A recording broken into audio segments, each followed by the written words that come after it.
உங்களுக்கு பாட்டில் இருக்கக்கூடிய சங்கதியை ஈஸியாக பாடணும், அது எப்படி அப்படின்னு தெரிஞ்சுக்கணுமா, இல்லை அதுக்கு ஏதாவது ஷார்ட்கட் இருக்கா அப்படின்னு யோசிச்சுட்ருக்கீங்களா? அப்போ இந்த வீடியோ உங்களுக்கு தான்.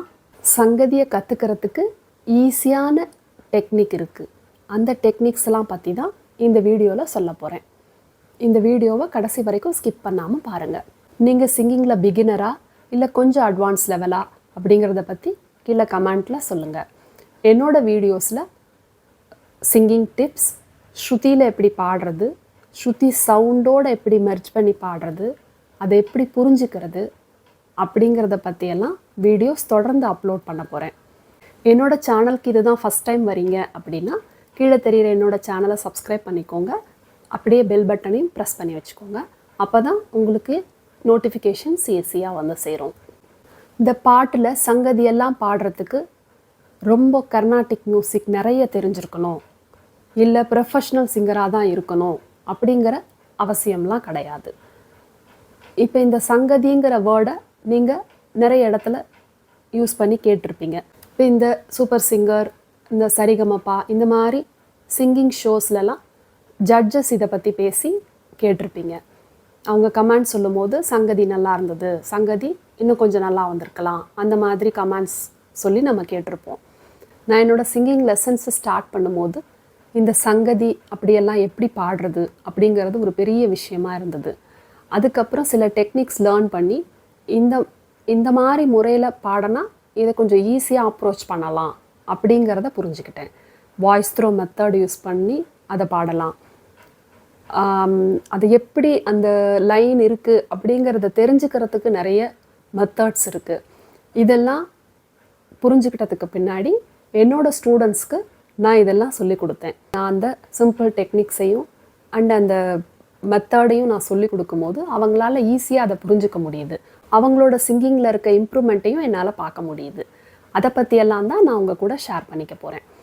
இப்போ சங்கதி அப்படிங்கிறது அது கர்நாடிக் மியூசிக்காக இருந்தாலும் சரி, ஃபிலிம் மியூசிக்காக இருந்தாலும் சரி, பாட்டில் வரக்கூடிய வரிகளில் இருக்கக்கூடிய வேரியேஷன்ஸை தான் அப்படி சொல்கிறாங்க. தேவி நீயே துணை அப்படிங்கிற சாங், ராகம் கீரவாணி, தாளம் ஆதி, அந்த சாங்கில் எடுத்துக்கிட்டிங்கன்னா தேவி நீயே துணையை 2 வேரியேஷன்ஸில் பாடுவாங்க. அதாவது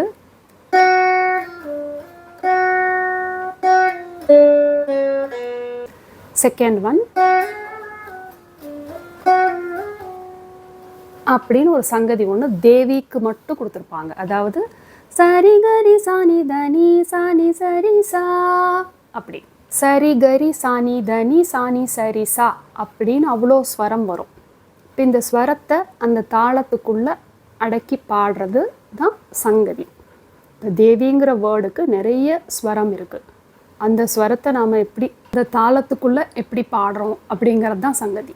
ஃபஸ்ட்டு சிம்பிளான ஸ்வரத்தில், அதாவது ஒரு 2-3 ஸ்வரம் இருக்க மாதிரி, அடுத்து அதே தேவியை இன்னும் நிறைய ஸ்வரம் இருக்க மாதிரி பாடுறது வேரியேஷன்ஸ்.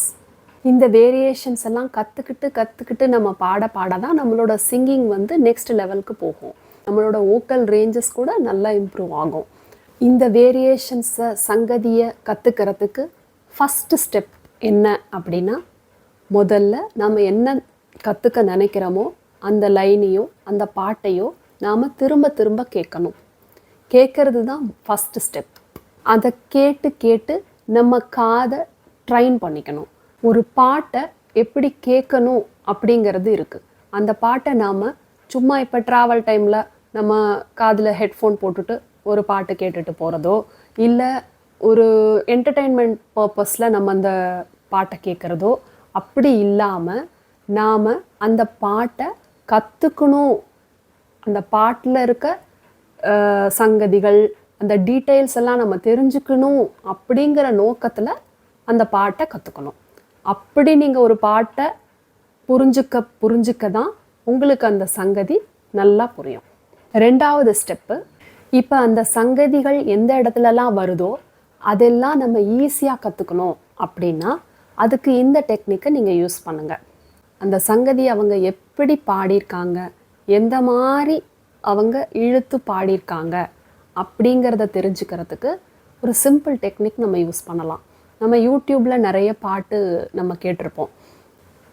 யூடியூப்பில் நீங்கள் கற்றுக்க நினைக்கிற பாட்டை ப்ளே பண்ணிவிட்டு அந்த வீடியோவோட செட்டிங்கில் போயிட்டு ப்ரெஸ் பண்ணிங்கன்னா கீழே நிறைய ஆப்ஷன்ஸ் வரும். அதில் ப்ளேபேக் ஸ்பீட் அப்படின்னு ஒரு ஆப்ஷன் இருக்கும். அதில் நார்மல் அப்படின்னு போட்டிருப்பாங்க. அந்த நார்மல் ப்ரெஸ் பண்ணிங்கன்னா உங்களுக்கு நிறைய ஆப்ஷன்ஸ் வரும். அதாவது 0.75 0.5 அப்படின்னு நார்மலுக்கு மேலேயும் நார்மலுக்கு கீழேயும் ஆப்ஷன்ஸ் இருக்கும். நாம் நார்மலுக்கு மேலே உள்ள 0.75x ஆர் 0.5x அப்படிங்கிறத ப்ரெஸ் பண்ணோன்னா இந்த பாட்டு பாடுற ஸ்பீடை அது குறைச்சி கொடுக்கும். அதாவது இப்போ அதை நீங்கள் குறைச்சி கேட்கும்போது ஒரு லைனில் வரக்கூடிய அந்த சங்கதியை நீங்கள் நல்லா அவங்க எவ்வளோ தூரம் இழுக்கிறாங்க, அதில் என்ன டீட்டெயிலிங் இருக்குது அப்படிங்கிறத நீங்கள் தெரிஞ்சுக்கலாம். அப்போ அதை நம்மளும் ட்ரை பண்ணி பார்த்து அதே மாதிரி பாடுறதுக்கு நம்ம ட்ரை பண்ணலாம். 0.75 வச்சுக்கிட்டா கரெக்டாக இருக்கும். அதை ரொம்ப ரெடியூஸ் பண்ணியும் கேட்க வேண்டாம். இப்போ அந்த 0.75x அப்படிங்கிறதுல கேட்கும்போது அந்த பாட்டோட ஸ்பீடு அது நமக்கு குறைச்சி கொடுக்கும். அப்படி குறைச்சி கொடுக்குறப்ப ஒரு லைனுமே ரொம்ப லென்த்தியாக பாடுற மாதிரி நமக்கு கேட்கும். அப்போ அந்த லைனில் இருக்க டீட்டெயில்ஸ் எல்லாம் நம்ம ஈஸியாக தெரிஞ்சுக்கலாம். அதில் வரக்கூடிய சங்கதிகள்லாம் அவங்க எப்படி பாடியிருக்காங்க அப்படின்னு நாம் கற்றுக்கிற நோக்கத்தோடு அதை பார்த்து அதை லேர்ன் பண்ணிக்கலாம். இந்த டெக்னிக் உங்களுக்கு ரொம்பவே யூஸ்ஃபுல்லாக இருக்கும். எக்ஸாம்பிளுக்கு மலர்கள் கேட்டேன் அப்படிங்கிற சாங் எடுத்துக்கலாம். மலர்கள் கேட்டேன் அப்படிங்கிற வார்த்தைக்கு நிறைய வேரியேஷன்ஸ் கொடுத்து பாடியிருப்பாங்க. அதாவது நிறைய சங்கதிகள் போட்டு பாடியிருப்பாங்க. அது எப்படி அப்படின்னா, ஃபஸ்ட்டு மலர்கள் கேட்டேன்,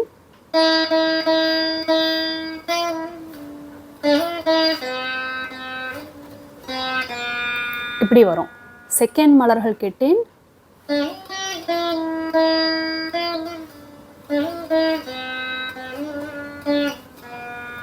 இப்படி வரும். அதில் இன்னும் கொஞ்சம் லைன்ஸ் தாண்டி திருப்பி மலர்கள் கேட்டேன் இன்னும் ஒரு 4 விதங்களில் பாடியிருப்பாங்க. அது எப்படி அப்படின்னா, ஃபர்ஸ்ட் ஒன் அப்படி, செகண்ட் ஒன்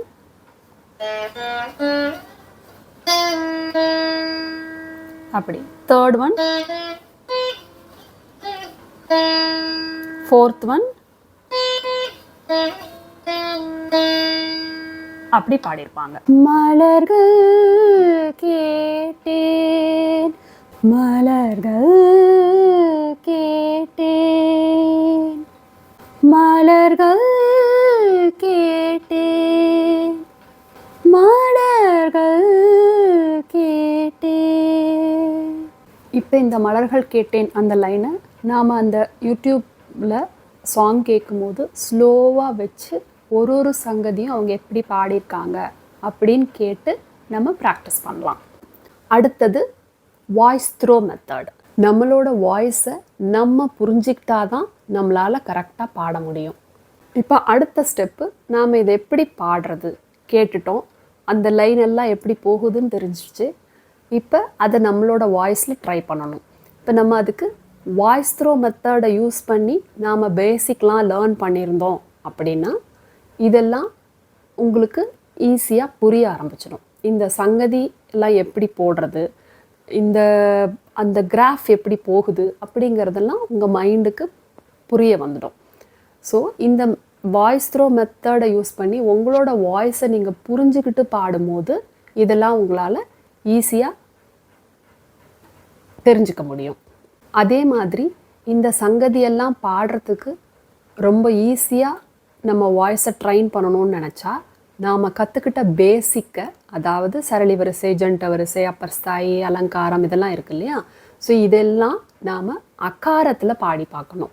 அதாவது இப்போ சரிகம பதனிசா சானிதப்ப மகரிசான்னு படிச்சிருப்பீங்க.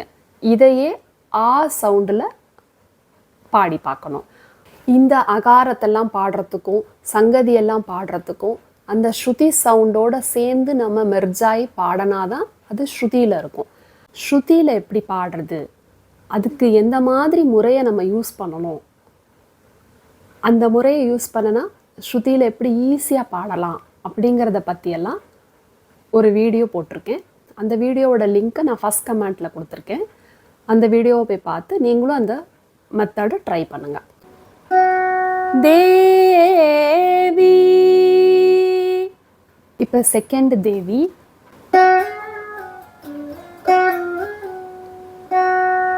தேவி. இது எப்படி வாய்ஸ் த்ரோ மெத்தடில் பாடுறது அப்படின்னா, இப்போ அந்த சாங் வந்து ஹையர் சால ஸ்டார்ட் ஆகுது. இப்போ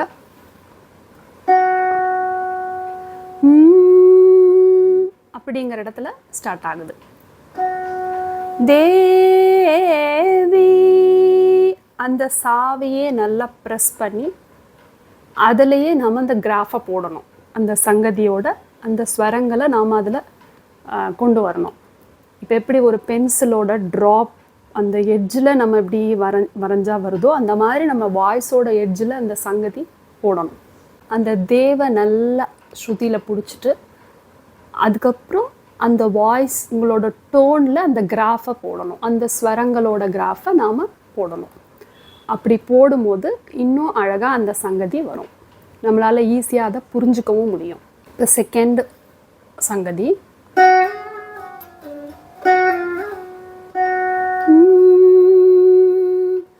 தேவி. இந்த வாய்ஸ் த்ரோவை கரெக்டாக யூஸ் பண்ணி பாடணும். தேவி.